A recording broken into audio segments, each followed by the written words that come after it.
Hello, the title of today's video is Why Everyone, Especially White People, Should Study American History X. So I just want to say that in general I'm a huge film fanatic and I love cinema, and I think that in general more people should watch films, good films, and then talk about them. The whole point of good art is to cause people to reflect on things, society and oneself, etc.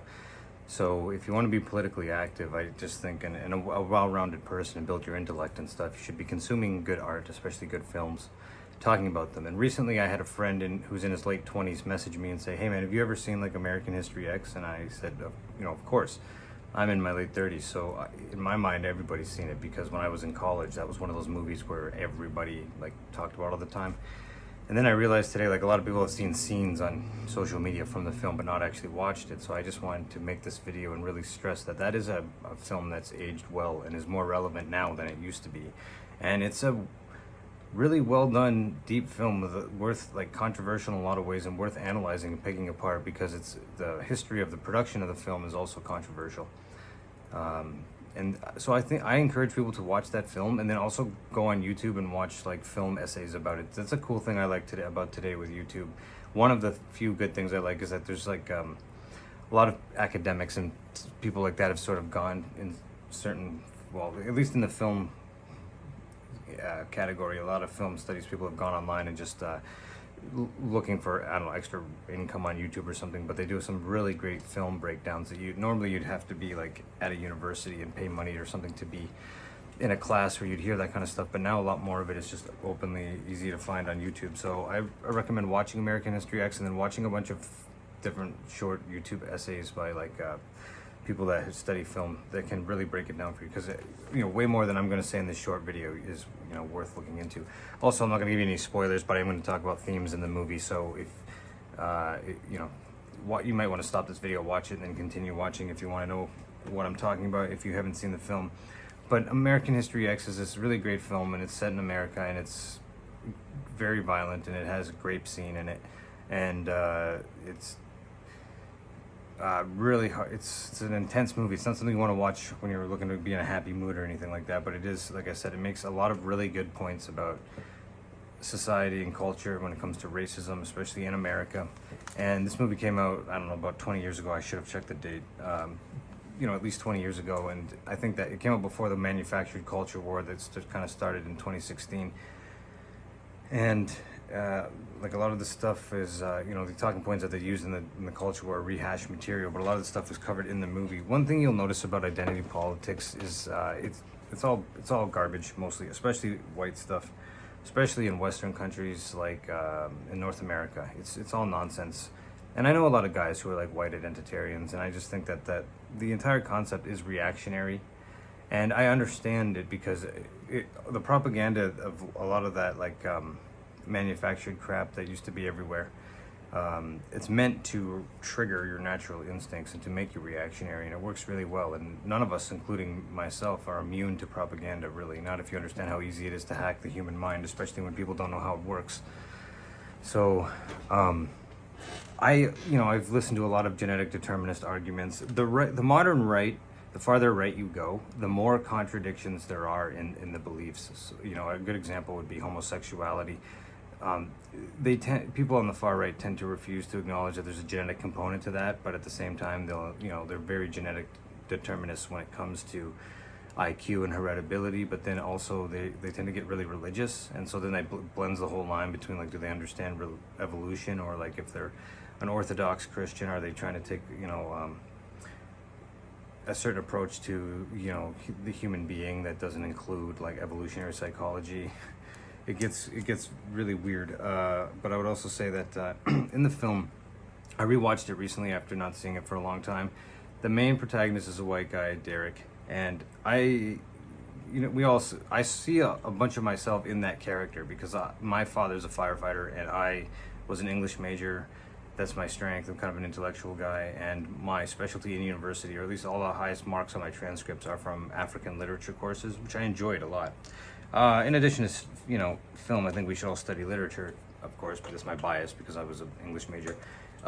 If you want a good book to study, to try to, this is one of my favorite books that I studied in all of university. It was Things Fall Apart by Chinua Achebe, Nigerian writer. excellent book about masculinity and deals with colonization and stuff like that.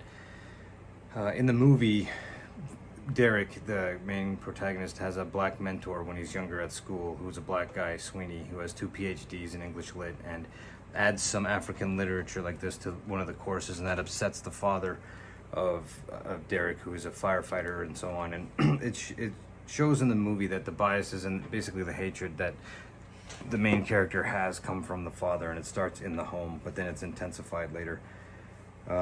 It's reactionary because of bullshit things that they're dealing with in their life, and criminals and criminality, stuff like that, violence.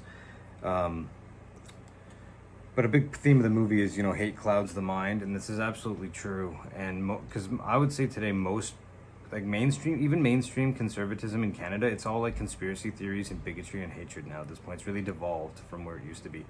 And in America, that's even more true, especially with like MAGA movement and stuff like that.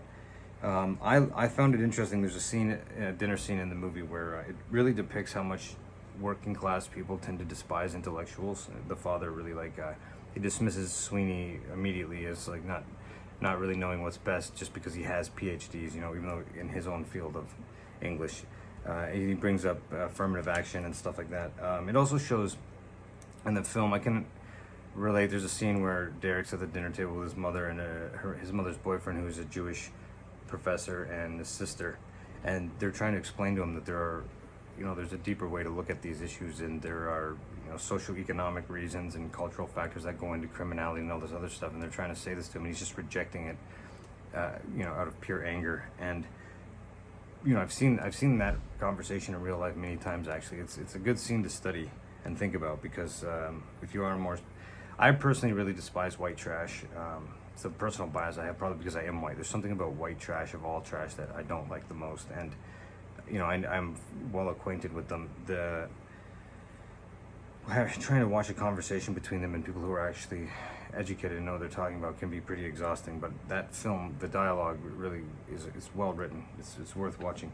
The film itself is interesting because it has a Jewish director, Tony Kaye, who had, ended up having this huge competition with Edward Norton, and Edward Norton campaigned to have the studio let him re-edit the film, and that made the director angry, and he tried to have his name taken off it, and he wasn't allowed to, and then he got basically blacklisted from Hollywood because of his reaction. So there's this whole thing behind the scene, but the movie was directed by a Jewish director, with Edward Norton having like a huge say in the final cut. It also shows in the movie, without giving too much away, the main character, this is kind of a spoiler, but not really,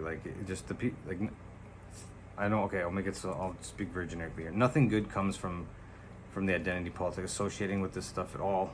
And the people that basically turn out to be the worst, the people that are his biggest enemies in the film, are definitely other white people. And that's something I can kind of relate to on a personal level. All my personal adversaries or just the garbage that I've had to deal with and personal problems, it's always white people that just have just trashy white people.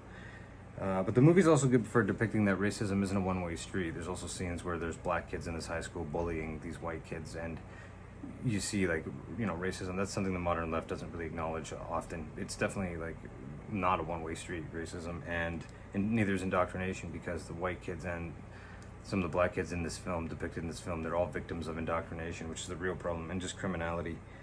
I think the movie does a good job of just showing that there is no real racial solidarity at all when it comes to capitalism or gang activity. Gangs are criminal enterprises that are first and foremost businesses, and they're about money. So it's the mafia, biker gangs, it's all the same. Don't kid yourself about all this honor bullshit. Also watch The Sopranos, but this shit's, at the end of the day, it's all about money and narcissism and other bullshit. Also going to show, rebound and cause and effect out there. Don't get involved in this toxic shit, because toxicity will always come back around, and you'll regret ever associating with this shit. Really, I think what people are really angry at, and even in my, I'm not a racist. I was never on the far right or anything, but even in the culture war, when I would be more right wing because of my free speech or, anti-politically correctness stances, stuff like that. Even I can admit now, looking back on it, that was a really chaotic time in my life, and it definitely, I had some anger subconsciously at a bunch of stuff that just probably motivating my political activity to get involved in such negative shit. And I think really what, in my case, what's true for a lot of people is that we're just mad at a system that basically left us behind, this bullshit capitalist system. And most of the films, like immigration, everything else, these are all products of a Western capitalist system, right? People are mad at the system, but even 10 years ago, I didn't know how to articulate it because I didn't really understand it. But there's this, like George Carlin said, the system doesn't want people who are smart enough to sit around the kitchen table and figure out how badly they've been fucked in the ass by the system that threw them overboard 30 fucking years ago. He said that like 20 years ago, but he doesn't. And the whole thing to me, it's just, these are all products of capitalism. There's no capitalism and racial solidarity or loyalty or anything. They don't go together. And a lot of white people have a hard time, conservative white people have a hard time sort of wrapping their mind around that. So those are some of my thoughts on the film. And I know that I'm going to get pushback on this from a bunch of people, and I welcome it because I think this is a film where a dialogue over it would be good. So please feel free to comment, because I'll respond to the comments for sure. And let me know what you think about the film, because it's definitely controversial. And let me know if you disagree with some of the way I've interpreted a lot of this stuff, because I'd welcome your feedback as well. I know some people are going to say the whole film is propaganda, right, aimed to make white people look bad. And they'll talk about like Hollywood and the industry and what Hollywood films are really meant to do, and they'll kind of dismiss I anticipate a lot of guys are going to try to dismiss this film as being like anti-white propaganda. But I would say that if you actually watch the film, there's a lot of realistic issues and dialogue that are in the film, and yeah, it deals with the fringes, because these are specifically like neo-Nazis in the film, right? Which is like a small demographic of people, but they're out there, especially in the States, and hate does fuel politics, especially right-wing politics, and it's a good way to illustrate that in the film.